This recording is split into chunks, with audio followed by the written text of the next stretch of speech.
Baik, selamat sore Ibu dan teman-teman. Kami dari kelompok 5. Di sini kami akan mempresentasikan materi kami tentang sampling acak berlapis. Sebelum itu, kami akan memperkenalkan diri. Saya Willy Jenwati Suek. Saya George Busio Darjuswaju. Saya Dini Juniarti Putri. Saya Sarkia Putri Ramadhani.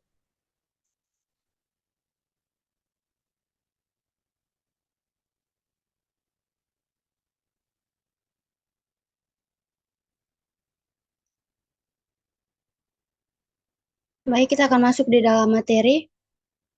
Di sini, sampling acak berlapis itu adalah sampling yang dimana sampelnya itu diperoleh dengan cara yang pertama itu adalah populasi dipecah atau dibagi menjadi populasi yang lebih kecil atau disebut dengan stratum. Kemudian yang kedua itu adalah pembentukan stratum harus sedemikian sehingga setiap stratumnya itu homogen atau relatif homogen. Dan setiap stratumnya itu kemudian diambil sampel secara acak dan dibuat perkiraan untuk mewakili stratum yang bersangkutan. Dan yang terakhir itu adalah perkiraan secara menyeluruh diperoleh secara gabungan dari stratum yang diambil tadi. Nah, kemudian apabila populasi yang heterogen itu lebih baik menggunakan sampling acak berlapis dibanding sampling acak sederhana. Ini dikarenakan yang pertama itu adalah uh, setiap stratum homogen atau relatif homogen sehingga sampel acak yang diambil dari setiap stratum akan memberikan perkiraan yang dapat mewakili stratum yang bersangkutan. Nah, perkiraan gabungan ini yang diperoleh berdasarkan perkiraan dari setiap stratum akan memberikan perkiraan yang menyeluruh yang mewakili populasi. Kemudian, alasan yang berikut itu adalah prinsip. Nah, ada dua prinsip. Yang pertama, unit-unit dalam stratum itu homogen dan antar stratum itu heterogen. Dan biayanya pun itu pada pelaksanaan sampling acak berlapis itu lebih murah daripada sampling acak sederhana dikarenakan alasan administrasi. Kemudian perkiraan bisa dibuat untuk setiap stratum yang dapat dianggap sebagai populasi yang berdiri sendiri dan mungkin bisa dilakukan oleh peneliti saja. Kemudian untuk menentukan skema pembentukan stratum, kita harus skema pembentukan stratum itu harus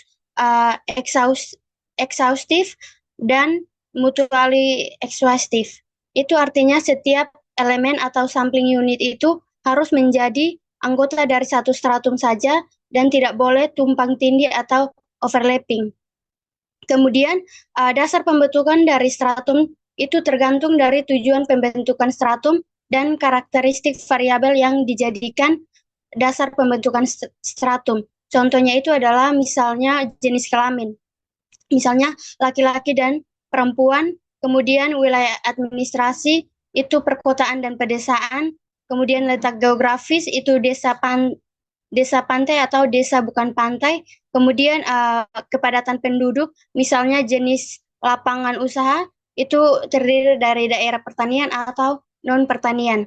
Dan yang berikutnya itu adalah perusahaan atau usaha bisa dibedakan menjadi usaha skala besar, sedang, dan kecil. Misalnya itu berdasarkan omset atau jumlah tenaga kerjanya. Kemudian yang terakhir itu adalah sekolah. Misalnya sekolah negeri dan sekolah swasta. Nah, bila memungkinkan lebih baik kita diusahakan agar perbedaan rata-rata dan nilai karakteristik antara stratum itu dibuat sebesar mungkin.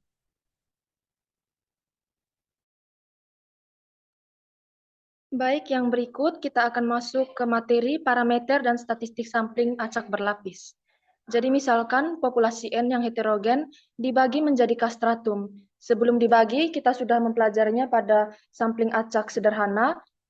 Ada populasi X1, X2 sampai dengan Xn, maka rata-rata populasinya yaitu 1 per N dikali sigma XI, lalu variansinya yaitu 1 per N dikali sigma XI kurang U dikuadratkan. Untuk sampel, kalau ada sampel X1, X2 sampai dengan Xn, maka rata-rata sampelnya yaitu X bar sama dengan 1 per N dikali sigma XI, lalu untuk variansnya yaitu 1 per N kurang 1 dikali sigma XI kurang X bar dikuadratkan. Di mana X bar dan X kuadrat sendiri adalah perkiraan untuk U dan sigma kuadrat. Nah, setelah dibagi menjadi beberapa stratum, populasi N masing-masing stratum terdiri dari N1, N2, sampai NK unit. Sehingga dapat dikatakan bahwa total keseluruhan populasinya yaitu N sama dengan N1 tambah N2 sampai dengan NK, sama dengan sigma I sama dengan 1 sampai K dari NI. Lalu untuk jumlah sampelnya yaitu N1 tambah N2 sampai dengan NK. Atau kita bisa notasikan dengan sigma I sama dengan 1 sampai K dari NI. Maka untuk rata-rata populasi dari masing-masing stratum dapat dirumuskan menjadi 1 per NI dikali sigma J sama dengan 1 sampai dengan NI dari XIJ, di mana XIJ itu adalah nilai observasi ke J dari stratum ke I. I-nya berjalan dari 1 sampai dengan sebanyak K, sedangkan J berjalan dari 1 sampai sebanyak populasi dari stratum itu sendiri. UI adalah rata-rata sebenarnya stratum ke I. Lalu untuk variansnya, sigma kuadrat I sama dengan 1 per NI dikali sigma J sama dengan 1 sampai NI dari XIJ kurang UI dikuadratkan. Sigma kuadrat I sama dengan varians stratum ke I. Lalu untuk simpangan bakunya, sigma I sama dengan akar dari sigma kuadrat I, dan SI yaitu perkiraan untuk simpangan bakunya. Next. Lalu kita masuk ke contoh soal. Suatu biro periklanan ingin memperkirakan rata-rata waktu selama seminggu yang dipergunakan penduduk, dalam hal ini anggota rumah tangga, untuk melihat siaran televisi yang masih boleh menyiarkan iklan waktu promosi penjualan.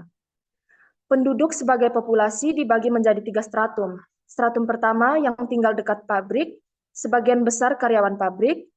Stratum kedua, penduduk yang tinggal dekat pertokoan, sebagian besar karyawan toko, dan stratum ketiga, mereka yang tinggal di pinggiran kota sebagai petani.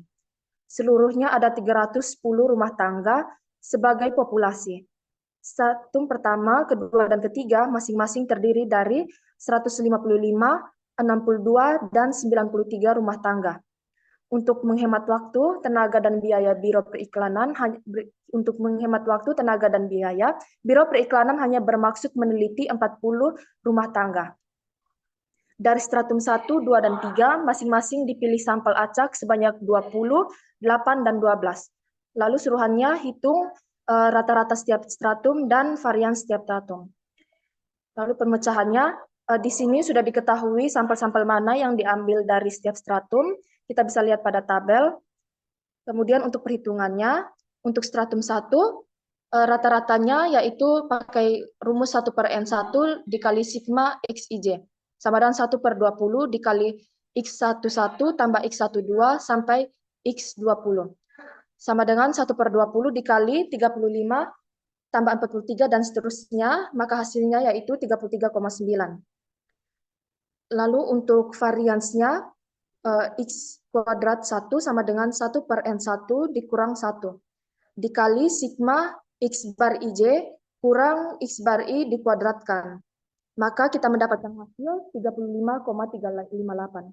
Dengan cara yang sama, kita akan menghitung stratum 2 dan stratum 3. Untuk stratum 2, rata-ratanya yaitu 21,125 dan variansnya 232,411. Untuk stratum ketiga, rata-ratanya yaitu 19 dan variansnya yaitu 87,535. Setelah mendapatkan rata-rata variansnya, kita bisa buat dalam tabel seperti yang ada pada slide. Lalu X bar 1, X bar 2, X bar 3 adalah perkiraan untuk U1, U2, dan U3. Sedangkan X kuadrat 1, S kuadrat 2, S kuadrat 3 adalah perkiraan untuk sigma kuadrat 1, sigma kuadrat 2, sigma kuadrat 3. Jadi kesimpulannya, penduduk yang tinggal di daerah pabrik, pertokoan, dan pinggir kota secara rata-rata per minggu menonton siaran televisi selama 33 jam, 21,125 jam, dan 9 jam dengan varian 35, 232,358 jam, 232,411 jam, dan 87,636 jam.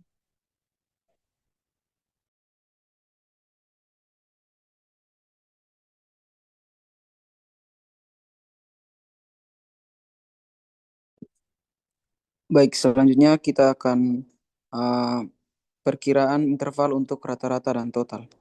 Nah, di dalam sampel acak sederhana, X bar dan T topinya ialah sama dengan X bar kali N merupakan pemerkira tak bias atau unbiased estimator. Nah, di mana untuk U dan T. Nah, U-nya yaitu C/N dari sigma XI dan T-nya yaitu sigma dari XI. Sama dengan U kali N dan X bar, sehingga X bar sama dengan C/N dari sigma XI. Nah, oleh karena itu, di dalam sampel acak berlapis, setiap stratum dianggap sebagai suatu populasi yang berdiri sendiri. Maka X bar I dan T topi I sama dengan X bar I dikali NI, yang merupakan pemerkira tak bias untuk UI dan TI, di mana UI sama dengan C/NI dari sigma dari XIZ, T topi sama dengan XI/NI, dan X bar I sama dengan C/NI sigma dari X bar IZ. Nah, yang pertama kita akan perkiraan untuk rata-rata U. Nah, di sini X bar ST sama dengan sigma I sama dengan 1 sampai K dari N1 per N dikali X bar I. Nah, itu sama dengan atau dijabarkan C/N dalam C/N dari X bar 1 kali N1 tambah X bar 2 kali N2 dan seterusnya sampai X bar K kali NK.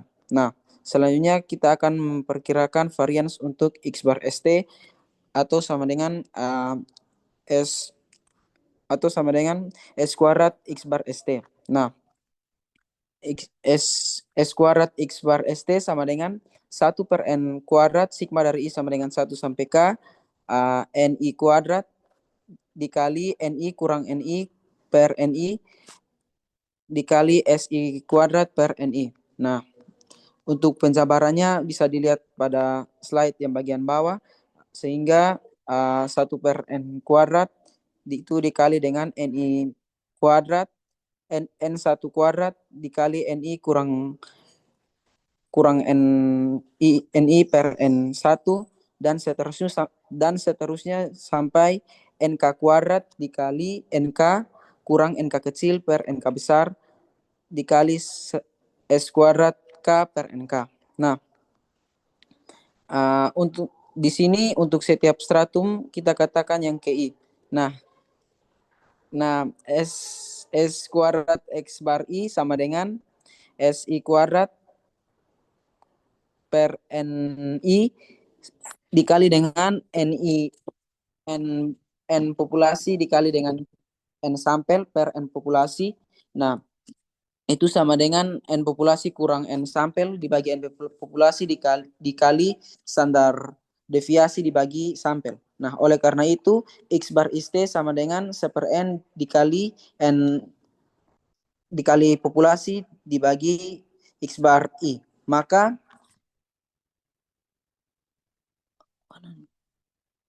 S kuadrat XT S kuadrat X bar ST itu sama dengan 1 per populasi dikali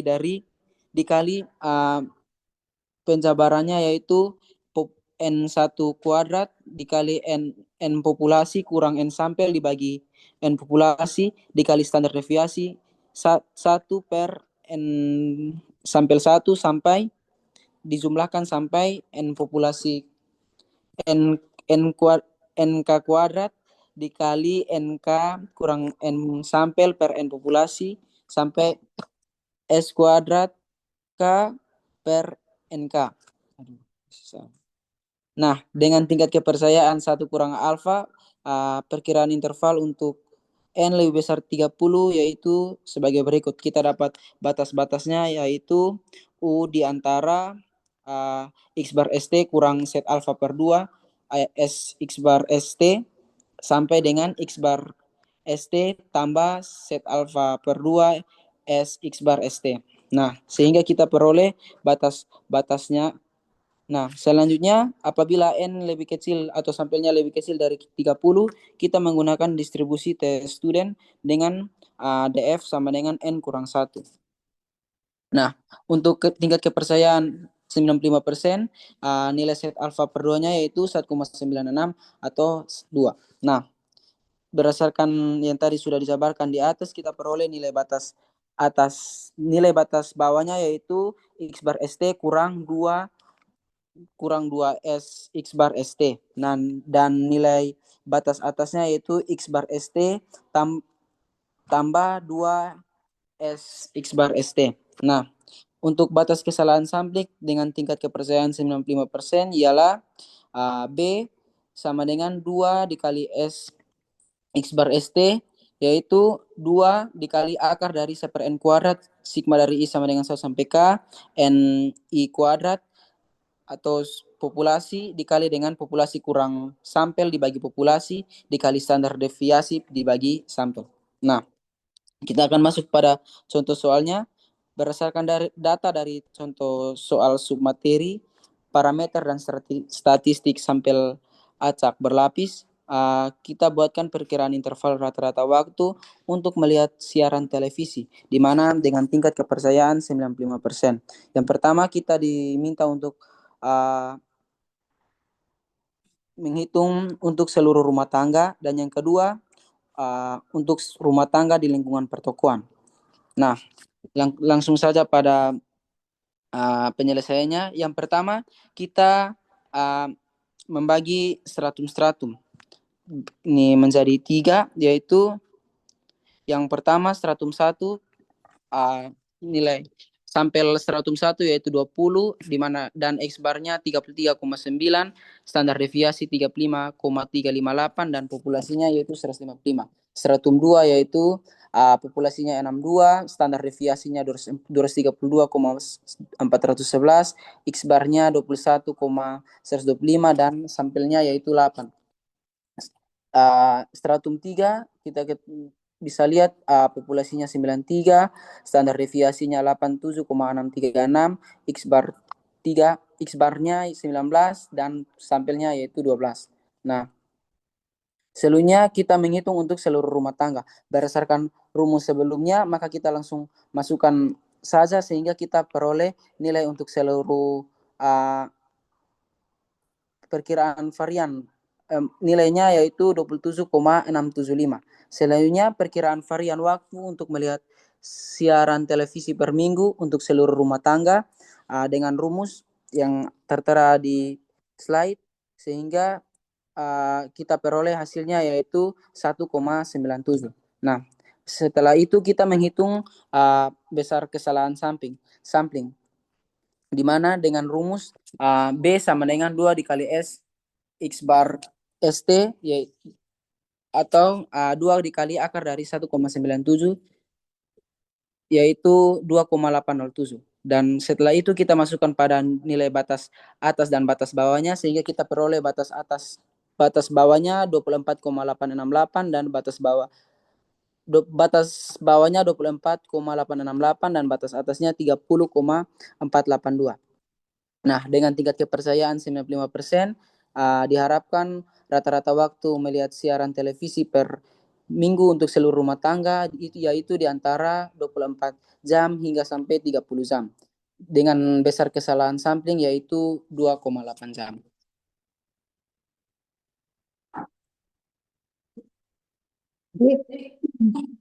Baik, yang selanjutnya untuk rumah tangga di lingkungan pertokoan.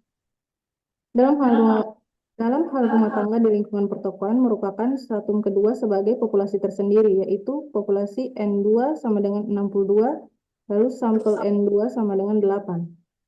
Nah, untuk X bar 2-nya sama dengan 1 per N2 dikali sigma J sama dengan 1 sampai dengan N2 X2J sama dengan 1/8 dikali sigma J sama dengan 1 sampai dengan 8 X2J sama dengan 1/8 dikalikan dengan X21 ditambah X22 ditambah sampai dengan X28 sama dengan 1/8 dikalikan dengan 27 ditambah 15 ditambah sampai dengan 30, kita dapat hasilnya 25,125.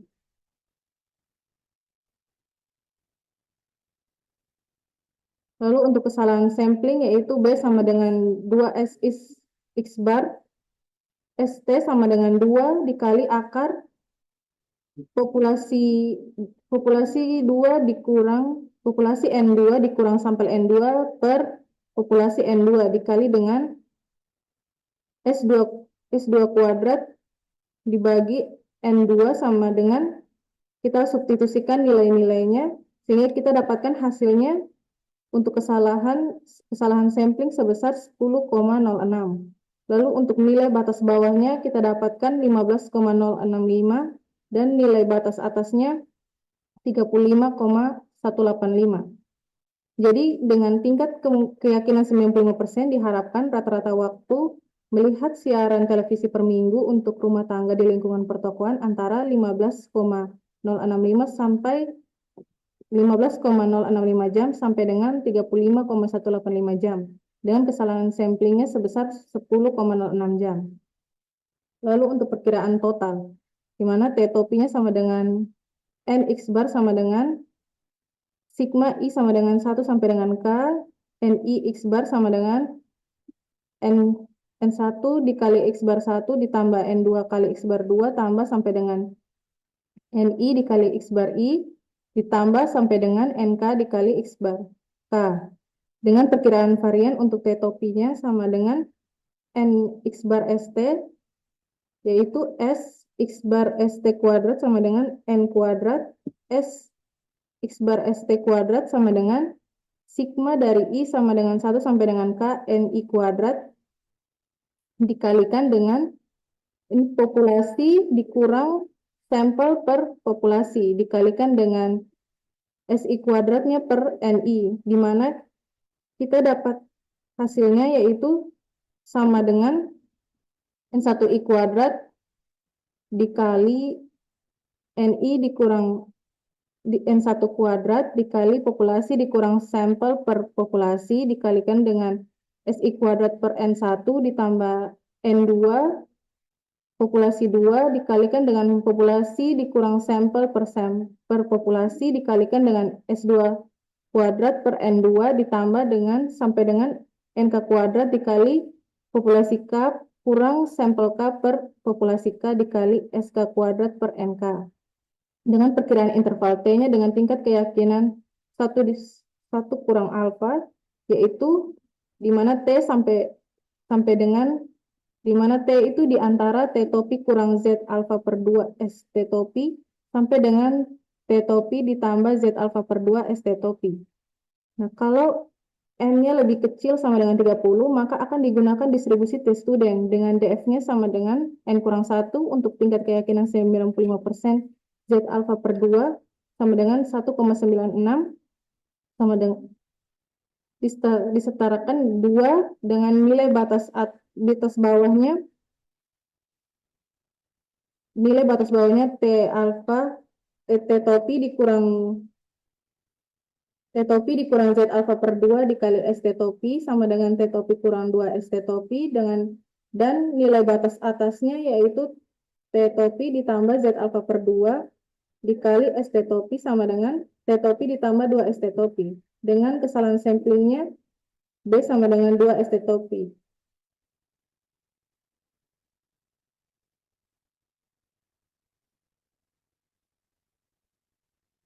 Lalu kita masuk pada contoh soal.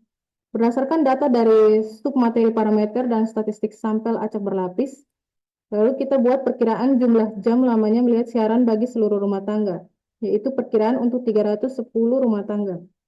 Dengan pemecahannya, T topi sama dengan NX bar sama dengan 310 dikali dengan 2,675, kita dapat hasilnya 8.579,250 jam. Dan untuk ST topik kuadratnya kita dapatkan 189.278,560 dengan batas bawahnya sebesar 7.709,13 dan nilai batas atasnya 9.449,37. Jadi dengan tingkat keyakinan 95% diharapkan jumlah jam lamanya melihat siaran bagi seluruh rumah tangga antara 7.709,13 jam sampai dengan 9.449,37 jam dengan kesalahan samplingnya sebesar 870,12 jam.